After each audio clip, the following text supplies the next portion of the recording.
Those humans are practically defenseless, Commander Vrax announced to the gathered War Council, his forearms gesturing dismissively at the holographic image of Earth rotating slowly before them.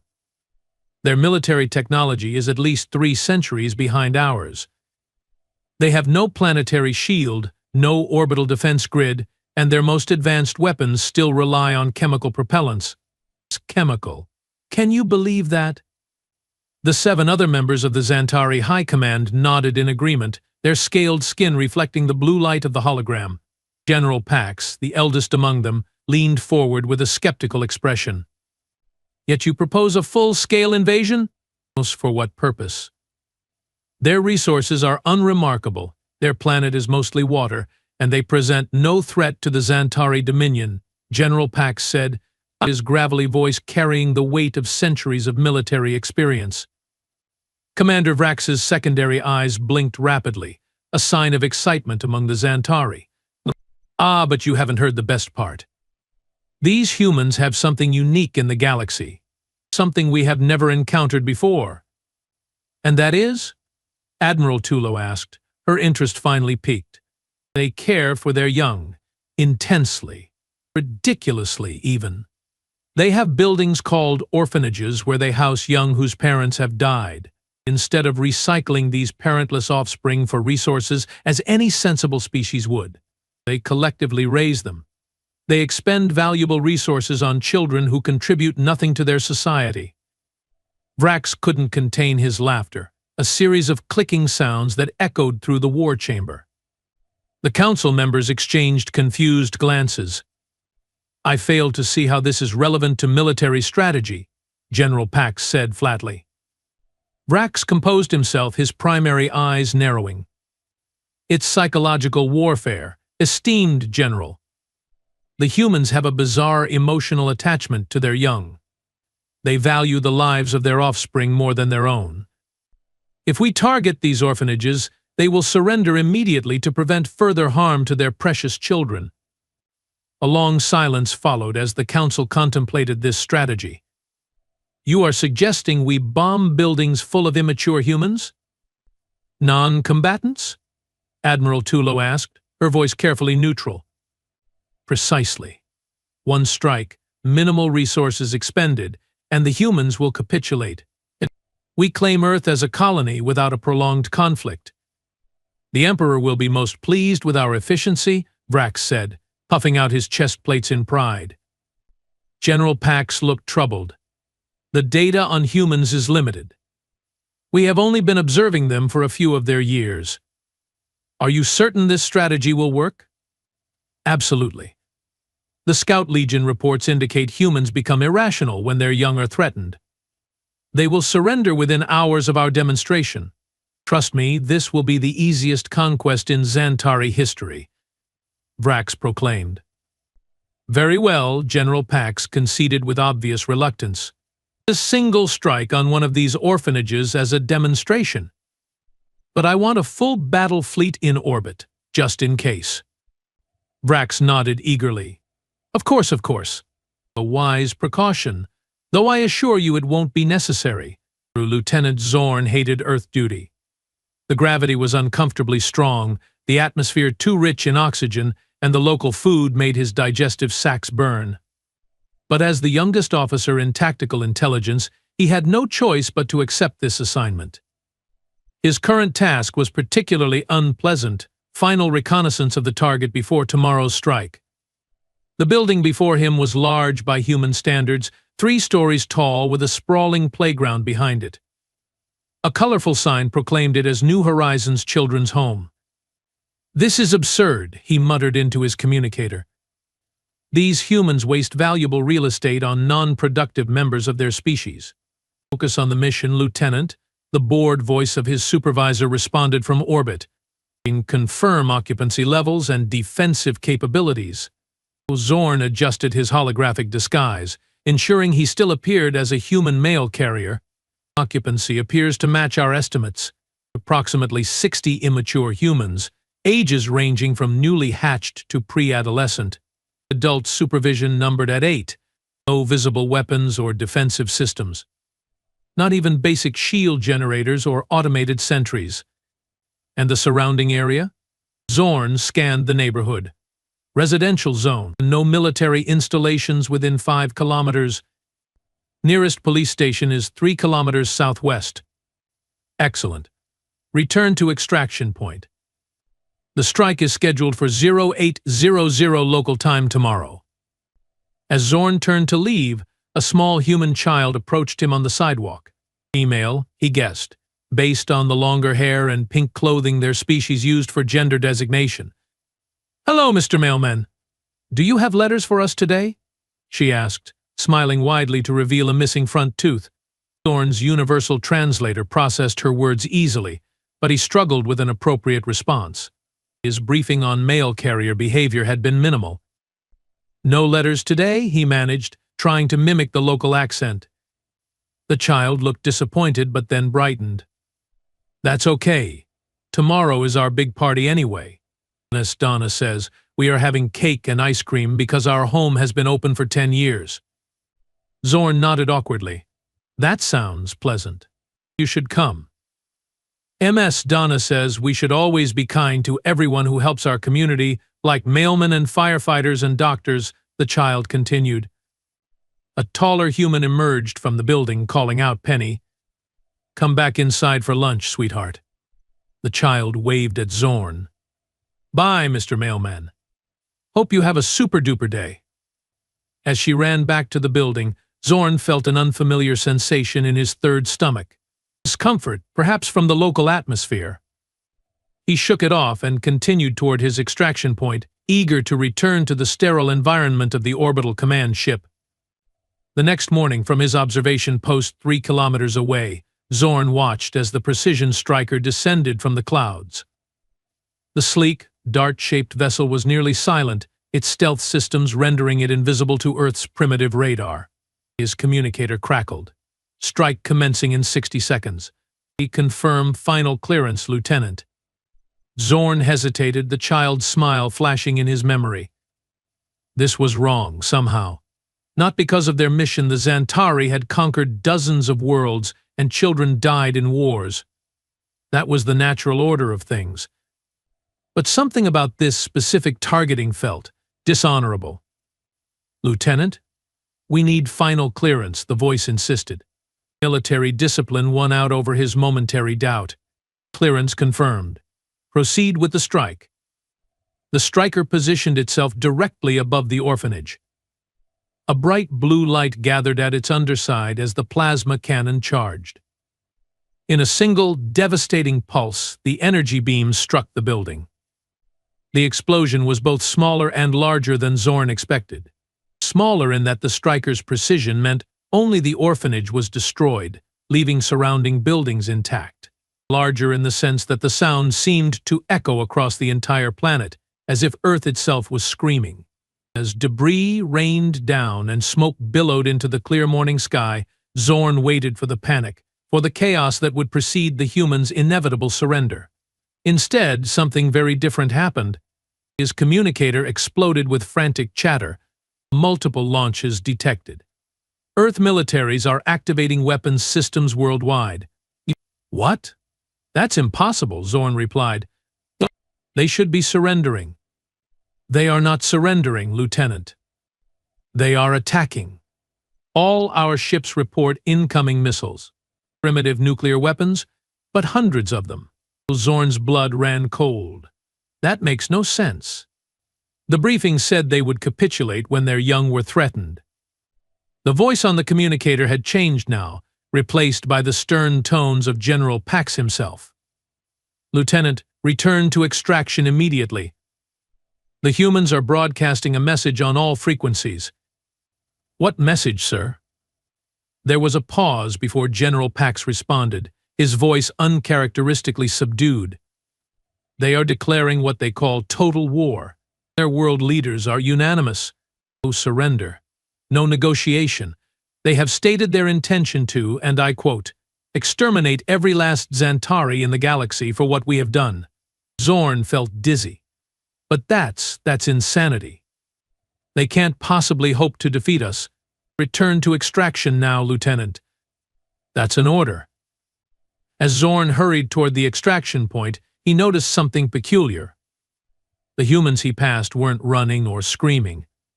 There were tears, yes, but their faces showed something else. Something he'd never seen on any species the Xantari had conquered before. Rage. Cold, focused rage. Back aboard the command ship, chaos reigned. Officers rushed between stations, voices raised in alarm and confusion. Report. General Pax demanded as Zorn entered the bridge. Admiral Tulo looked up from a display, her scales pale with stress. 17 ships lost already, General. The humans are using their nuclear arsenal with no regard for their own safety. They are detonating warheads in their own atmosphere. How is this possible? Commander Vrax shouted, his earlier confidence replaced by panic. The psychological profile was clear. They should be surrendering to protect their remaining young. An intelligence officer approached with a data pad. Sir, we misunderstood something fundamental about humans. Our analysts interpreted their protective instinct toward their young as weakness, as something we could exploit. And? General Pax prompted. It's not weakness, sir. It's the source of their strength. When we targeted their orphanage, we didn't break their will to fight. We removed all limits on how they would fight back. The bridge fell silent as the implications sank in. The humans have a concept called rules of war, the intelligence officer continued. Limitations they place on themselves during conflicts. By targeting their orphanage, we have caused them to abandon these rules entirely. The tactical officer interrupted. General, Earth communications indicate they are arming every weapon in their arsenal. They are activating nuclear submarines, bombers, everything. And they are sending messages to their off-world colonies to prepare for what? General Pax demanded. For a war of extinction, sir. Against us. Commander Vrax laughed nervously. This is absurd. They are a pre-FTL civilization with primitive weapons. They can't possibly threaten the Dominion. As if in answer to his dismissal, the ship shuddered violently. Warning alarms blared. What was that? General Pax demanded. Nuclear detonation, point-blank range against our shields. How did they get a warhead so close? Admiral Tulo exclaimed. They loaded it onto a passenger aircraft and flew it directly into our shield perimeter, the tactical officer reported, disbelief evident in his voice. The pilot deliberately sacrificed himself. General Pax's expression darkened. Order all ships to pull back beyond their weapon range. We need to regroup and reassess. Commander Vrax was nearly hysterical now. Pull back? We can't show weakness. We need to hit them harder. Bomb more of their cities. Silence. General Pax roared. Your strategic miscalculation has already cost us dearly, Commander. You claimed they would surrender to protect their young. Instead, they are willing to die to avenge them. As the command ship accelerated away from Earth, Zorn found himself drawn to a viewport. The blue planet grew smaller in the distance, but somehow more threatening. Something about those humans, their rage, their unity in the face of attack disturbed him deeply. Lieutenant, General Pax said, suddenly beside him. Zorn snapped to attention. Sir, you were on the surface. You saw these humans up close. What's your assessment? Zorn considered carefully before answering. They are not like other species we have encountered, sir. When that orphanage was destroyed, something changed in them. It's as if they were holding back before, restraining themselves, and now they have stopped. General Pax nodded grimly. The High Command is convening an emergency session. The Emperor himself will attend. We need to decide how to respond to this situation. Sir, if I may ask, what do you think will happen? The old general stared out at the receding Earth, his primary eyes narrowed. In all my centuries of warfare, Lieutenant, I have never seen a species respond this way. We struck at what we thought was their weakness, but instead we have awakened something terrible. He turned to face Zorn directly. I think we have made a grave mistake. and I fear we are about to learn exactly what total war means to humans." As if to punctuate his words, a distant flash of light caught their attention. One of the Xantari destroyers, caught by Earth's defensive fire, erupted into a ball of flame visible even at this distance. The first day of war had barely begun, and already nothing would ever be the same. The Xantari Imperial Palace gleamed under twin suns, its crystalline spires refracting light in dazzling patterns across the capital city. But inside the Grand Strategy Chamber, the atmosphere was anything but brilliant. Emperor Kazoth VI, supreme ruler of the Xantari Dominion and conqueror of 16 systems, was not pleased. "You targeted what?" The Emperor's voice was dangerously quiet as he stared at Commander Vrax, who knelt trembling before the obsidian throne. "A human care facility for young without parents, Your Magnificence," Vrax repeated, his scales now a sickly pale green. "Our intelligence suggested." "You bombed a building full of defenseless offspring?" The Emperor rose from his throne, his massive frame casting Vrax in shadow. "Based on intelligence that was, 3 years old? From a species we barely understand?" General Pax stepped forward, bowing deeply. "The responsibility is ultimately mine, Emperor." "I approved the strike." Emperor Kazoth's 4 eyes narrowed. "And the current situation?" Admiral Tulo activated a holographic display in the center of the chamber. "Catastrophic, Your Magnificence. We have lost 37 ships in the first Earth day alone.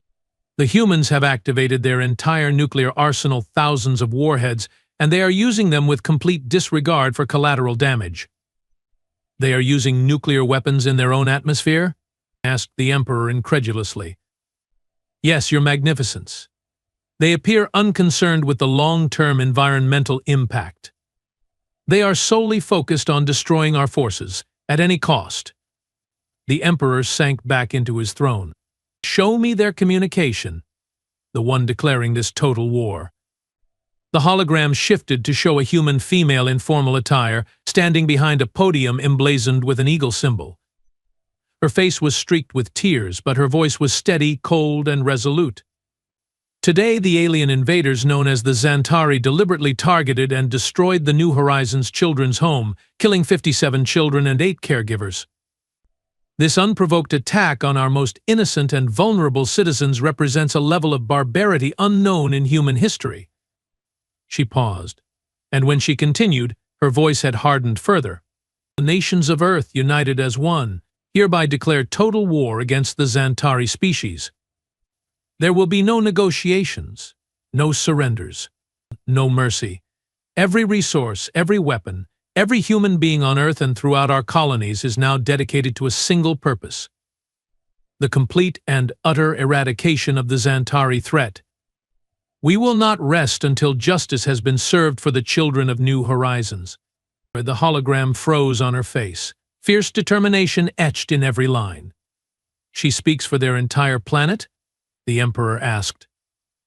"Yes," Admiral Tulo confirmed. "Within hours of the strike, every major human government signed what they call the Final Accord. It suspends all previous treaties and laws of warfare. It authorizes the use of any means necessary to, as they put it, hunt down every last Xantari in the galaxy." Lieutenant Zorn, standing at attention near the back of the chamber, felt a chill run through his body. The coldness in the human leader's eyes reminded him of the expressions he'd seen on Earth immediately after the strike. The Emperor's chief science advisor, Professor Mix, cleared his throat. "Your Magnificence, if I may? There's something about humans you should know. Speak." Unlike most sentient species, humans evolved as persistence predators before they developed technology. They hunted by pursuing prey until it collapsed from exhaustion. They can maintain focus on a single goal for extraordinary periods of time. When that's combined with their unusual pack bonding behaviors and their protective instinct toward their young. The professor trailed off. "Continue," the Emperor commanded. "They won't stop, Your Magnificence." "Not now. In their minds we have committed the ultimate atrocity. Their cultural narratives consistently feature vengeance as a primary motivator." Their most ancient stories celebrate warriors who avenged fallen comrades, particularly children. The chamber fell silent as this assessment sank in. Can they actually pose a threat to the Dominion? The Emperor finally asked. Admiral Tulo hesitated. Normally I would say no. Their technology is primitive by our standards. But their response has been unprecedented. They have already sacrificed thousands of their own people in suicide attacks against our fleet. And they are fast learners, she gestured, and the hologram displayed a Xantari cruiser being swarmed by small Earth vessels. They have already figured out that our shield harmonics can't process multiple impact points simultaneously. They are overwhelming our defenses with quantity rather than quality. And they are salvaging our technology from destroyed ships. The Emperor's mandibles clicked in agitation. Recommendations? General Pax stepped forward again. A full strategic withdrawal, Your Magnificence. We underestimated them severely. We should regroup, reassess, and approach with adequate forces. Inadequate. Commander Vrax shouted, desperation making him bold. We cannot show weakness.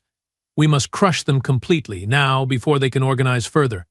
Bombard their planet from orbit, sterilize the surface. With what fleet? Admiral Tulo countered. We have already lost a third of our invasion force. The humans have moved their remaining nuclear arsenals into hidden locations. Their submarines are undetectable to our sensors. They are dispersing into guerrilla units. A planetary bombardment would require us to maintain orbital positions that leave us vulnerable to their counterattacks.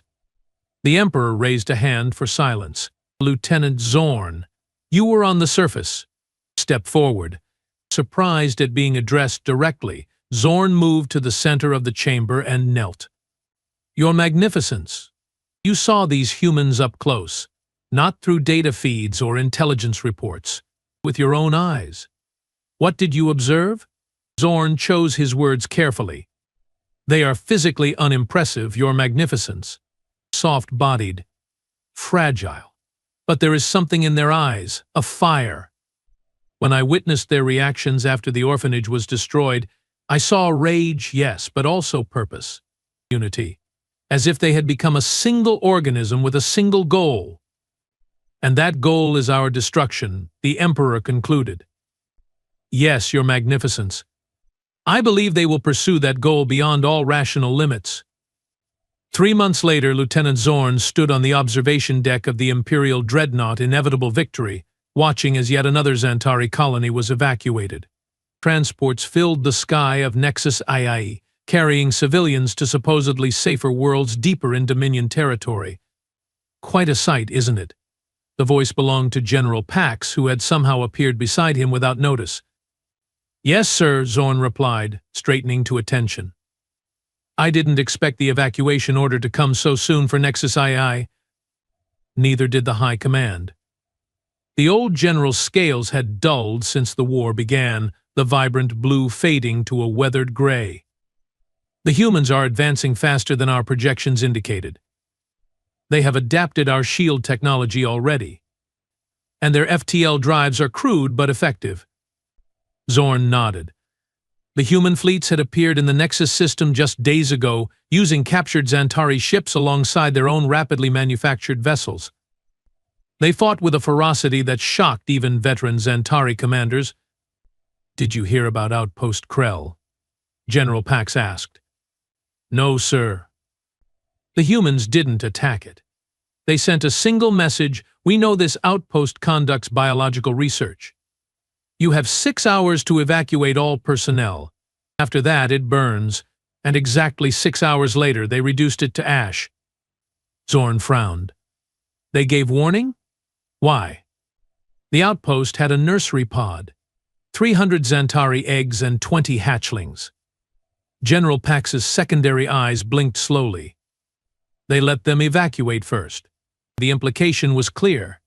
The humans were being more merciful to Xantari children than the Xantari had been to human children. The Emperor has called for peace talks, Pax continued. 3 times now. The humans respond with the same message, I remember new horizons. On the planet below, the last transports were lifting off. Soon Nexus EI would be abandoned to the advancing human fleets. How did we miscalculate so badly? Zorn wondered aloud. General Pax sighed, a whistling sound through his spiracles. We thought their attachment to their young was weakness. We thought it would make them surrender. Instead, it made them unstoppable, Zorn finished. Come, the general said. The War Council is meeting. The Emperor himself will attend via hologram. The mood in the War Council chamber was grim. The holographic displays showed the steady advance of human forces through former Xantari territory. 15 colonies lost. 31 outposts destroyed. Hundreds of ships captured or annihilated. The Emperor's hologram flickered into existence above the central table. Report, he commanded, his voice weary. Admiral Tulo, now Supreme Commander of all Xantari forces, stood. The humans have developed a new weapon, Your Magnificence. They are calling it the Horizon Protocol. It targets our communication networks, using our own signals to locate and identify Xantari positions. Can we counter it? Not effectively. They have studied our technology thoroughly. Every captured ship provided them with more data. They are quick learners. The Emperor's holograms seem to age before their eyes. And their terms remain unchanged? Yes, Your Magnificence.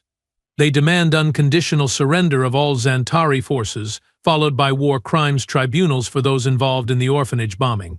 War crimes, the Emperor repeated. A concept foreign to us before now.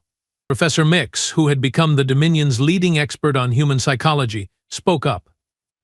The humans place extraordinary value on justice, Your Magnificence. They see our attack on their orphanage as a crime demanding punishment. In their cultural framework, allowing the perpetrators to escape justice would be nearly as reprehensible as the original act.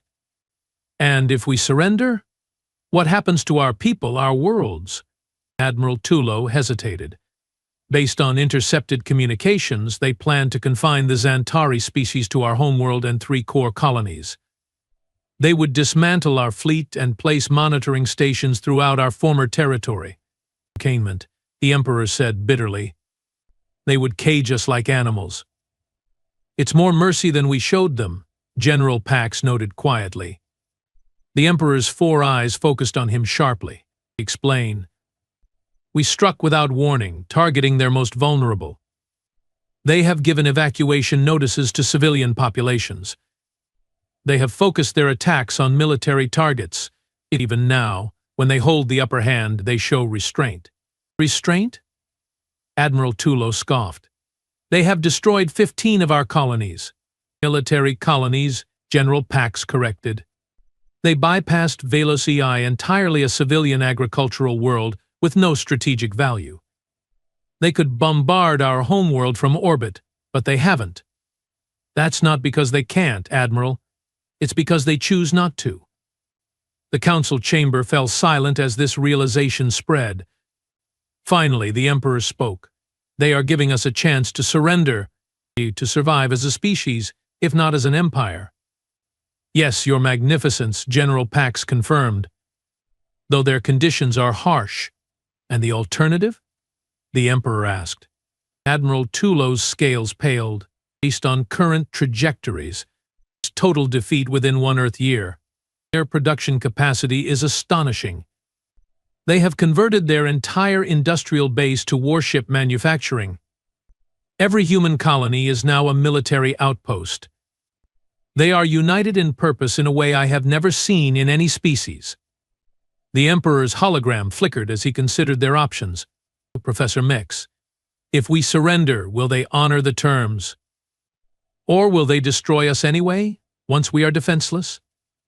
The professor thought carefully before answering. Humans place high value on keeping their word, Your Magnificence. It's a matter of honor for them. If they accept our surrender under specific terms, they will likely adhere to those terms provided we do the same. And those responsible for the orphanage bombing? What fate awaits them? Punishment, certainly, possibly execution for those who ordered the strike. The professor's eyes flicked briefly toward Commander Vrax, who had grown increasingly withdrawn as the war progressed. The Emperor's hologram straightened to its full, impressive height.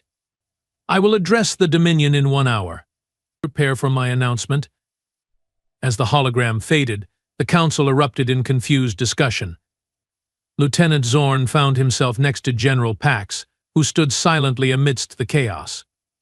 "What did he decide?" Zorn asked. "What any rational leader would," the general replied. "Survival over pride." 1 Earth year later, Lieutenant Zorn, now civilian researcher Zorn, stood nervously outside the human diplomatic compound on Xantari Prime. After months of correspondence, he had finally been granted an interview with the human delegation. The guards, both human and Xantari, scanned him thoroughly before allowing him to enter. Inside, he was led to a small conference room where a human male waited. "Ambassador Reed," Zorn said, bowing in the human fashion he had studied. "Mr. Zorn," the human replied, extending his hand in the traditional greeting. "Thank you for coming. Your research proposal was quite interesting." Zorn carefully shook the human's hand, still finding the gesture strange. "Thank you for considering it, Ambassador. Please sit." The ambassador gestured to a chair. "Your proposal for a joint historical archive of the war is ambitious. May I ask your interest in such a project?" Zorn settled his forearms carefully before responding. "I was there on Earth the day the orphanage was bombed. I saw what happened afterward. I believe both our species need to understand how such a terrible miscalculation occurred to prevent anything similar in the future." Ambassador Reed studied him with an intensity that reminded Zorn of that day on Earth, of the cold rage in human eyes. But there was something else there now. Curiosity, perhaps, even caution. "You know that many Xantari still oppose cooperation with humans? They see the terms of surrender as humiliating." "Yes," Zorn acknowledged, "but more understand the alternative was extinction. The Emperor's decision saved our species, even at the cost of our empire." The ambassador nodded slowly. There were voices among humans calling for exactly that outcome. "For our complete victory over your kind." "What changed their minds?" Zorn asked. A sad smile crossed the human's face. "A recording from the Orphanage security system. It survived the bombing, buried in the rubble. It showed one of your people, a disguised Xantari, speaking with a little girl named Penny the day before the attack." Zorn froze, his heart's racing. "I remember her. She invited you to their anniversary party," the ambassador said quietly. "The recording showed your reaction, your hesitation. It humanized you, if you will pardon the expression. It suggested that not all Xantari approved of targeting children." "I didn't," Zorn whispered, "but I followed orders. I gave the final clearance for the strike." Ambassador Reed leaned forward. "And now you wish to document that moment? To expose your own role?" "Yes, the truth must be preserved, however painful." The human was silent for a long moment, then pushed a data pad across the table. "Your proposal is approved, with conditions. You will work with a human historical team. Full access to all records from both sides. Nothing concealed." Zorn's hands trembled as he accepted the pad. "Thank you, Ambassador. I won't forget this opportunity." As he stood to leave, the ambassador asked one final question. "Tell me, Mr. Zorn, what do you think is the most important lesson from this war?" Zorn considered carefully before answering. "That strength comes in many forms. We thought humans were weak because they cared for their young, even those without parents. We saw compassion as a flaw to exploit. And now? Now I understand that a species willing to care for children who aren't their own, who contribute nothing, who share no direct genetic link, possesses a kind of strength we couldn't comprehend. The kind of strength that unites an entire planet in common purpose when those children are threatened." Ambassador Reed nodded, a glimmer of approval in his eyes. "Perhaps there's hope for our species after all, Mr. Zorn. As Zorn left the compound, he looked up at the unfamiliar sight of human ships patrolling Xantari skies. They were a reminder of defeat, yes, but also of survival. And perhaps, someday, of understanding. The day Earth's orphanage was bombed, humanity had introduced the Xantari to total war. But in the peace that followed, perhaps they could introduce something else, the power of protecting those who cannot protect themselves. A lesson learned at terrible cost, but one that might yet save both their worlds.